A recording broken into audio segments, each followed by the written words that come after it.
Hello everyone, हम लोग BSc third year amino amino acid पढ़ रहे थे, जिसमें हमने केमिकल प्रॉपर्टीज़ बताई थी। अमीनो एसिड की केमिकल रिएक्शन का डिस्कशन हो रहा था। और फर्स्ट केमिकल रिएक्शन में फर्स्ट पार्ट में हमने आपको बताया था कि जब हम अमीनो एसिड का रिएक्शन कराते हैं, अल्फा अमीनो एसिड का रिएक्शन कराते हैं केमिकल रिएक्शन, तो ऐसी रिएक्शंस हमने आपको बताई जिसमें आपका NH2 ग्रुप पार्टिसिपेट कर रहा था। अब जो रिएक्शन हम बताने जा रहे हैं उसमें acidic group COOH group participate करेगा। ठीक है, तो हम क्या बोल रहे हैं, reaction due to carboxylic group. Amino acid में जो रिएक्शंस हो रही है केमिकल रिएक्शन, वो किसकी वजह से हो रही है, कार्बोक्सिलिक ग्रुप्स। तो सबसे पहली रिएक्शन है इसकी रिएक्शन विद बेस, क्योंकि ये एसिड है तो बेस से रिएक्शन करेगा। तो सबसे पहली रिएक्शन हम देखते हैं, reaction with base. Reaction with base क्या लिया हमने, अल्फा एमिनो एसिड लिया। ठीक, अब इसकी रिएक्शन जब हम बेस से कराते हैं NaOH, तो इसका OH और इसका H आपस में मर्ज होकर वाटर मॉलिक्यूल बना लेते हैं और ये सोडियम इसके साथ कंबाइंड हो जाता है, जिसको हम बोलते हैं sodium salt of amino acid. तो ये हमारा क्या बन जाएगा, NH2 एज इट इज़ रहेगा, कोई रिएक्शन इसने नहीं की। यहाँ पे R ग्रुप है, यहाँ पे COONA। ठीक है, ये नेगेटिव है, ये पॉजिटिव है, सॉल्ट बन रहा है और वाटर मॉलिक्यूल बन रहा है। इसको बोलेंगे हम sodium salt of amino acid. Clear. Next reaction है आपका reaction of glycine and copper oxide. ठीक है, तो जो ग्लाइसिन होता है बेटा, यही अल्फा एमिनो एसिड को ही हम ग्लाइसिन बोलते हैं, ये जब कॉपर ऑक्साइड के साथ रिएक्शन करता है, क्या लिखते हैं हम, reaction of glycine and copper oxide.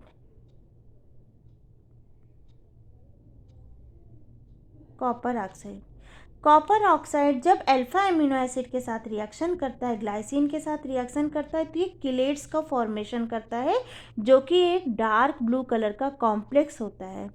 इसका किलेट कैसा बनता है, देखो ये कॉपर है, यहाँ पे आपका NH2 ग्रुप लगा होता है, यहाँ पे CH2 ग्रुप लगा होता है, यहाँ पे again carbon double bond oxygen होता है, यहाँ पे O होता है और ये कार्बन कॉपर के साथ रिएक्ट होता है। सेम ऐसे यहाँ पे डबल बॉन्ड ऑक्सीजन, यहाँ पे आपका NH2 ग्रुप लगेगा, यहाँ पे आपका CH2 ग्रुप लगेगा और ये आपस में जुड़े होते हैं। तो ये किलेट का फॉर्मेशन करता है कब, जब alpha amino acid copper oxide के साथ रिएक्शन करता है। ये आपका डार्क ब्लू कलर का कॉम्प्लेक्स होता है, डार्क ब्लू कॉम्प्लेक्स का फॉर्मेशन करता है। ठीक,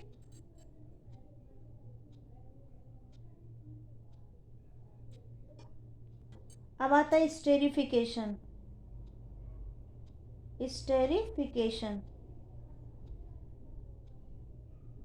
स्टेरिफिकेशन में क्या होता है बेटा,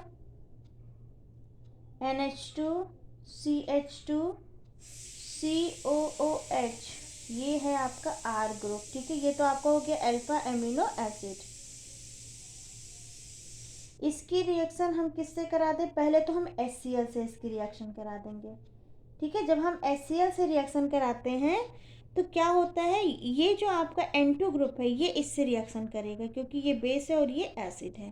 ठीक, तो यहाँ पे सबसे पहले किसका फॉर्मेशन होता है, R, यहाँ पे CH लिखा ही था, ये जो नाइट्रोजन है ये अमोनिया है, ये क्या बना लेता है, HCl से रिएक्शन करके ये सॉल्ट बना लेता है। ठीक है, ये इससे रिएक्शन करके सॉल्ट बना लेता है। अभी मैंने बताया था एसिड की रिएक्शन अल्फा एमिनो एसिड से। ठीक है, जब ये प्रोडक्ट आपका फॉर्म हो जाता है, अब क्या होता है,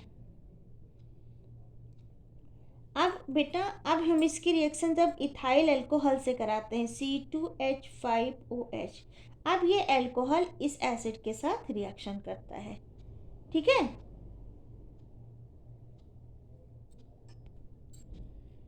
यहाँ पे मैंने डायरेक्ट इथाइल अल्कोहल की रिएक्शन इससे नहीं कराई है, क्यों, क्योंकि ये क्या है, इससे भी रिएक्शन करेगा। ठीक है, इसीलिए सबसे पहले मैंने इस अमाइन ग्रुप को प्रोटेक्ट करने के लिए HCl से रिएक्शन कराई, इस HCl ने इसके साथ सॉल्ट बना लिया। अब ये हमारा अमाइन, ये जो ग्रुप है ये प्रोटेक्ट हो गया। अब जब हम इसका एथाइल अल्कोहल से रिएक्शन कराएंगे तो ये एस्टर का फॉर्मेशन करेगा। तो ये प्रोडक्ट कुछ इस तरह से बनेगा, ClNH3CH, यहाँ पे N है, CH2COOC2H5।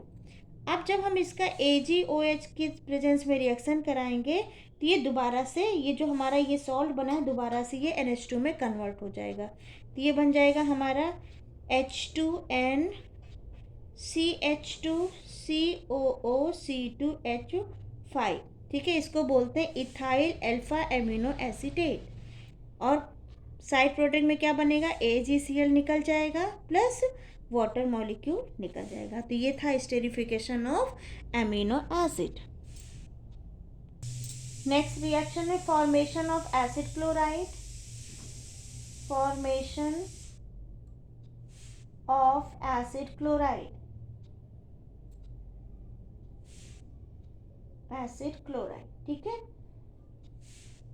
और क्या करेंगे, reaction with PCl5। Acid chloride बनाना है, उसके लिए हम इसकी किसके साथ रिएक्शन कराएंगे, रिएक्शन विद PCl5। ठीक है, अब देखो ये जो PCl5 है ये एमिनो ग्रुप से भी रिएक्शन करेगा और एसिडिक ग्रुप से भी रिएक्शन करेगा। यहाँ हमें एसिडिक ग्रुप से रिएक्शन कराना है, इसलिए हमें एमिनो ग्रुप को क्या करना पड़ेगा, प्रोटेक्ट करना पड़ेगा। तो प्रोटेक्ट करने के लिए सबसे पहले हम एसिडिक एनहाइड्राइड से रिएक्शन कराएंगे, जो कि क्या करता है, अमीनो ग्रुप को प्रोटेक्ट कर देता है। तो सबसे पहले हम अल्फा अमीनो एसिड लेंगे। ठीक है, यहाँ पे अमीनो ग्रुप है, इसको प्रोटेक्ट करने के लिए, मतलब ये रिएक्शन ना करे, इसके लिए सबसे पहले हम एसिडिक एनहाइड्राइड से इसकी रिएक्शन करा देते हैं। ये क्या करता है, ये इसके साथ मर्ज हो जाता है, कंबाइंड हो जाता है। तो ये बना लेगा CHCOOH और एसिडिक एनहाइड्राइड नाइट्रोजन के साथ आके जुड़ जाएगा, AC। ठीक है, अब हम इसकी PCl5 से जब रिएक्शन कराते हैं तो ये Cl इस OH को रिप्लेस कर देता है और यहाँ पे आके अटैक कर लेता है।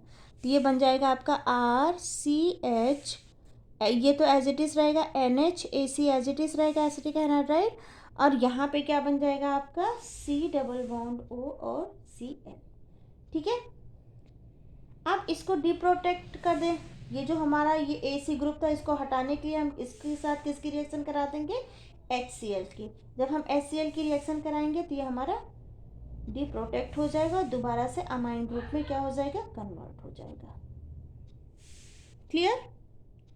नेक्स्ट रिएक्शन है हमारा डीकार्बोक्सिलेशन रिएक्शन। नेक्स्ट रिएक्शन है डीकार्बोक्सिलेशन रिएक्शन।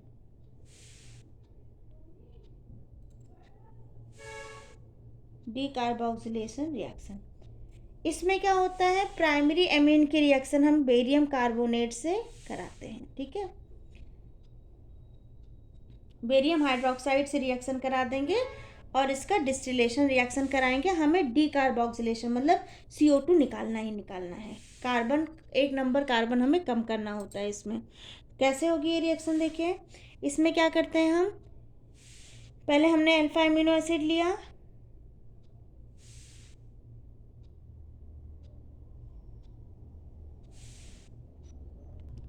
यहाँ अल्फा एमिनो एसिड की जगह हम बीटा गामा भी ले सकते हैं। ठीक है बेटा, तो यहाँ हमने क्या लिया, एमिनो एसिड लिया। जब इसका हमने डीकार्बोक्सिलेशन कराया, पहली हमने बेरियम हाइड्रोक्साइड की प्रेजेंस में कराया, तो क्या हुआ, बेरियम कार्बोनेट बना और वाटर बना। बाकी जो हमें क्या मिलेगा, प्राइमरी एमीन मिलेगा। सबसे पहले तो CH2NH2 मिलेगा, प्लस में हमें बेरियम कार्बोनेट मिलेगा और वाटर मिलेगा। क्लियर। लेकिन जब हम इसका ड्राई डिस्टिलेशन कराते हैं, ड्राई डिस्टिलेशन